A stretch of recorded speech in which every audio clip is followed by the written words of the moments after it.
رادیو دنگی گل دنگی توی هاواتیا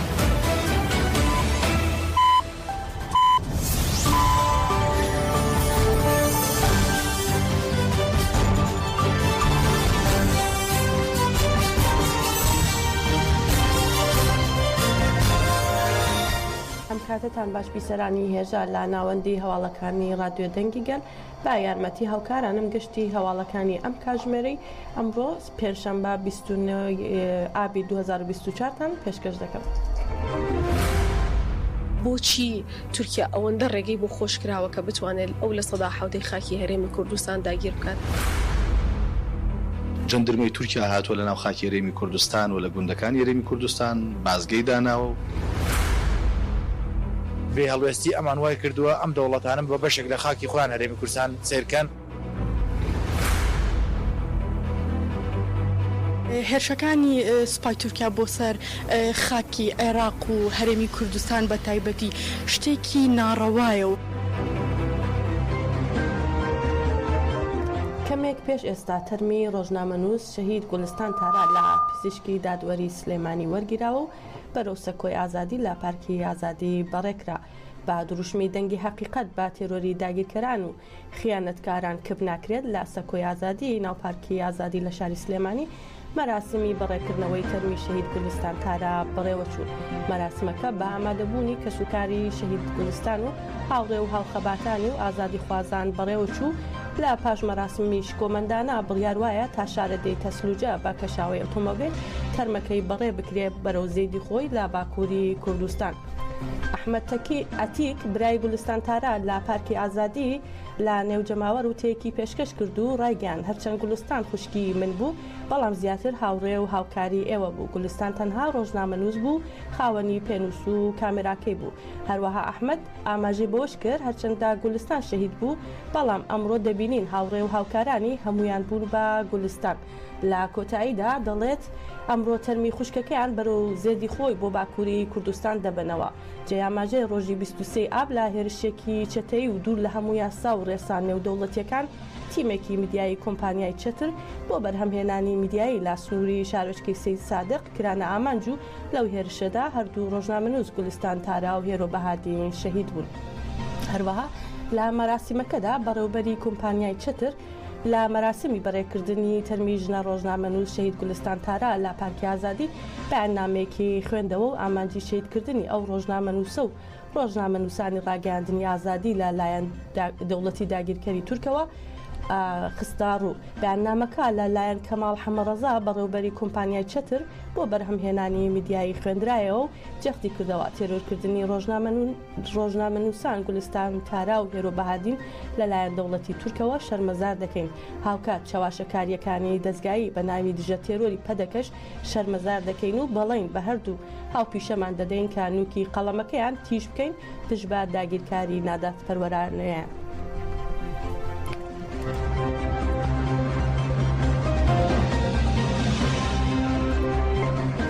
هەڵمەتی ئازادی بۆ بەڕێز و جەلان چارەسەری سیاسی بۆ پرسی کورد کە لە دەی تشرینی یەکەمی ساڵی 2023ەوە لەسەر ئاستی نێونەتەوەی لە دژی گۆشەگیری دژوار لەسەر ڕێبەری گەلی کورد دەستی پێکردووە با بەرفراوانی بەردەوامە. بەشە جیاجیەکانی کۆمەلگا ڕای دەگەێنن کە ئەو پێشلکاریە یاساییەی لە ئیمراڵی دەکرێت لە ناوچەیەکی دیکەی جیهان نەکراوە و دەیانەوێت کۆتایی بە گۆشەگیری لە ئیمراڵی بهێنرێت و بەڕێز ئۆجەلان ئازاد بکرێت. یەک لە کەسایەتیەکان کە نامەی وەرگرانی نۆبێلی واژۆ کردبوو پرۆفسۆری فەڕەنسی بواری کیمیا ژان پیەر سوفاج لە بارەی مەبەست و ئامانجی نامەکەەوە و سەرنجی ڕاکێشا بۆ سەر ئەو بابەتانەی کە لە نامەکەیاندا ئاماژیان پێدراوە و ڕاگەیان کە جگە لەو بابەتانە هیچ شتێکی دیکە نییە کە لێی زیاد بکرێت و دەڵێت بەڕێز ئۆجەلان با شێوەیەکی دژوار سزادراوە ئیتر کاتی ئەوە هاتووە کە ئازاد بکرێت.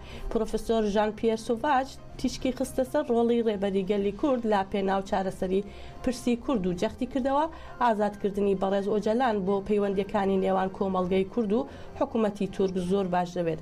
جێیاماژەیە ژان پیەر سوڤاج لە 21 تشرینی ساڵی 1940 لە پاریس لەدایک بوو لە 1960 لە کۆلێژی باڵای کیمیایی لە ستراسبورگ بڕوانامەی بەدەستهێناوە دواتر لە زانکۆی لوئیس پاستۆری ستراسبورگ بڕوانامەی دکتورای بەدەستهێناوە لە ئۆکسفۆردیش بووە خاوەنی بڕوانامەی پۆستاک لە نێوان ساڵانی 1970 تا 2014 لە ناوەندی لێکۆڵینەوەی زانستی نەتەوەی فەڕەنسی لێکۆڵینەوەی کردو لە ساڵی 2016 لەگەڵ دوو شارەزای کیمیایی سکۆتلەندی و هۆلندی بە هاوبەشی خەڵاتی نۆبێلی کیمیایی بەدەستهێناوە.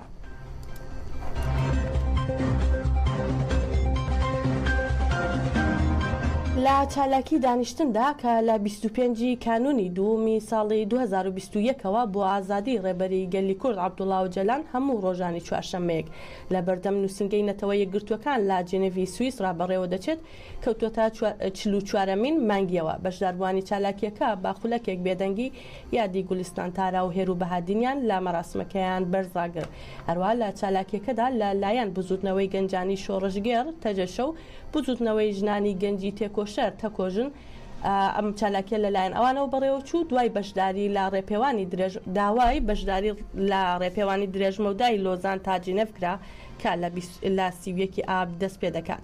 بە ناوی بزوتنەوەی گەنجان ڕاگەیەندرا ئامانجی دەوڵەتی تورکی داگیرکرد دابڕانی ڕێبەراپۆیە لا گەلەکەی، بەڵام بە بەرخۆدان و تێکۆشانی ئێمە کۆتایی بە گۆشەگیری دێت. پێویستە هەموو گەنجانی کورد سەرجەم ناوچەکان بکەونە گۆڕەپانی بەرخۆدان و مەشغەڵی ئازادی لە هەموو ناوچەیەک هەڵبکەن. هەروەها داوا لە گەنجانی کورد و دۆستانیان کرا بەشداری لە ڕێپێوانی درێژمەوداوی سیویەکی ئاب لە لۆزان بەرەو بەردەم بینایی نەتەوەی یەکگرتووەکان لە جنێڤ بکەن.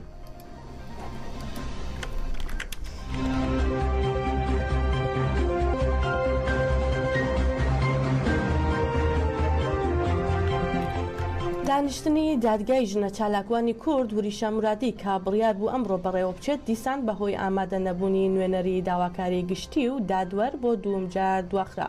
ئەمە دووەمین جارە دانیشتنی دادگایی ئەو چالاکوانە سیاسیە کوردە دوا دەخرێت. جێ ئاماژەیە وریشە مرادی وەک ناڕزایەتی دەربڕین بەرامبەر حکمی لە سێدارەدان بۆ پەخشان عەزیزی و شەریفە محەممەدی ئامادەی دانیشتنی دادگاییکردنەکەی لە 4 ئاب نەبوو بوو، بۆیە بەڕێوەچوونی دادگاییکردنەکە دواخرا.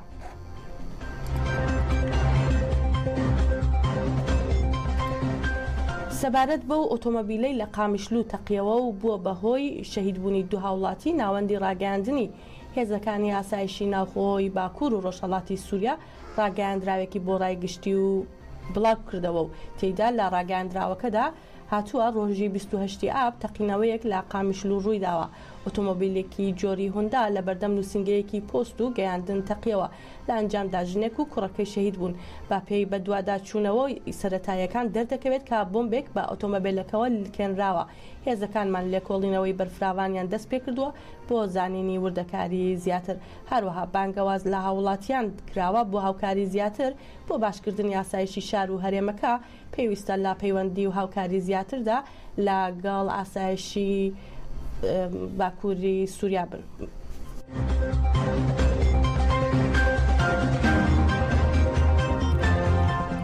کۆنگرەی ستار بە مەبەستی شەرمەزارکردنی هێرشی دەوڵەتی تورکی داگیر کرد بۆ سەر قامیشلو ڕاگەیاندراوێکی بڵاو کردەوە.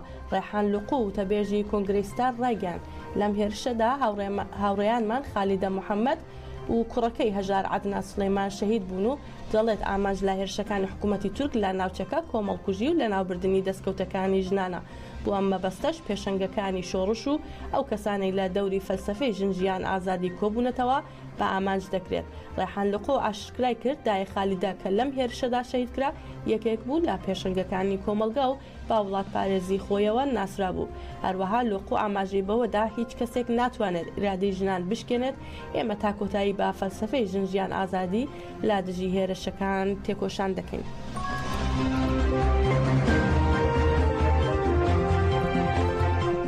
تەقینەوەیەک لە سەربازگەیەکی سوپای پاسداران ئێران لە پارێزگای ئیسفەهان ڕوویداوە و ژمارەیە کوژرا و برینداری لێکەوتوێتەوە. میدیاکان لە زاری بەرپرسانی سوپای پاسدارانەوە ئاماژیان بەوە کردووە تەقینەوەکە بەهۆی دزەکردنی گازەوە بووە و لە ئەنجامدا گڕی گرتووە و تەقیەوەتەوە با پێچەوانی ئەم زانیاریانەوە بەشێکی دیکە لا میدیاکان دەڵێن تەقینەوەکە بەهۆی دەستکاریکردن و ئاڵوگۆڕکردنی چەک و تەقەمەنی بووە لە ناو سەربازگەکە. هاوکات باس لەوەش کراوە لە ئەنجامی ئەو تەقینەوەیە 15 کارمەندی سوپای پاسداران کوژراون و 5 دیکەش بریندار بوون. لە بەرامبەردا میدیا جیهانیەکان ئاماژیان بەوە کردووە ئەو سەربازگەیە لەلایەن فڕۆکەی بێفڕۆکەوانەوە کراوەتە ئامانج کە گومان دەکرێت فڕۆکەی ئیسرائیلی بوو بێت. بەهۆشیەوە 20 سەرباز کوژراون و بریندار بوون. تا ئێستا سوپای پاسداران زانیاری ڕاست و دروستەکەی بڵاو نەکردوێتەوە و ئەوەی هەیە میدیاکانی ئێران و جیهانیەکان زانیاری و ئاماری جیاواز لەو بارەیەوە بڵاو دەکەنەوە.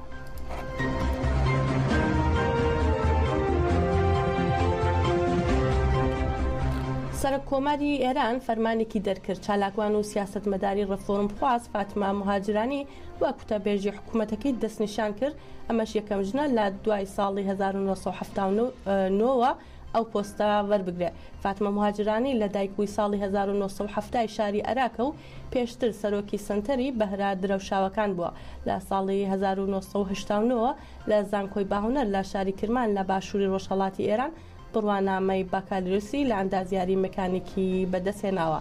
هەروەها مەسعود پزیشکیان لە چوارچێوەی دیاریکردنی ئەندامانی کابینێ حکوومەتی وڵاتەکەیدا ئەلیاس حەزرەتی ئەندامی پێشووی پەرلەمان و ئەندامی کۆمیتەی ناوەندی حیزبی هاوپشتی ئیسلامی چاکسازی خوازی بۆ پۆستی سەرۆک ئەنجومەنی ڕاگەیاندنی حکوومەت دەستنیشان کردووە.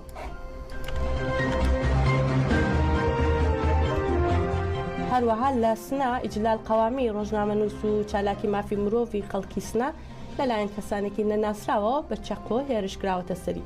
جیانباژەی ئەم ڕۆژنامەنووسە لە ئەنجامی ئەم هێرشە لە بەشی ناوەی برینی بەرکەوتووە. لە ساڵانی ڕابردوودا ئیجلال قەوامی بەهۆی چالاکیەکانیەوە لەلایەن سیستەمی دادوەری و دەستگای ئیتلاعاتی ڕژیمەوە چەندین جار ڕوبەڕووی دۆسیەچنین و تۆمەتباری جۆراوجۆر بووەتەوە.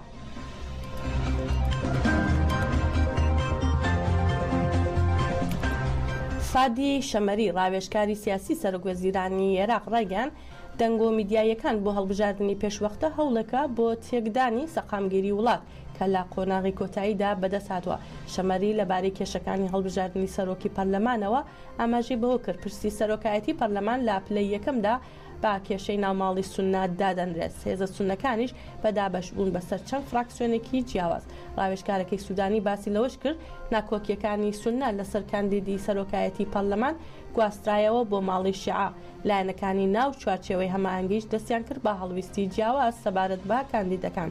لە کۆتاییدا فادی شەمەری دەڵێت ڕێبازگەلێک هەیە کە بەشێک لە هێزە سیاسیەکان لە چوارچێوەکەدا پێگەیشتون ڕەنگە ئەوە ببێتە هۆی مەکانیزمی دیاریکراو بۆ هەڵبژاردننی سەرۆکی نوێی پەرلەمانی عێراق.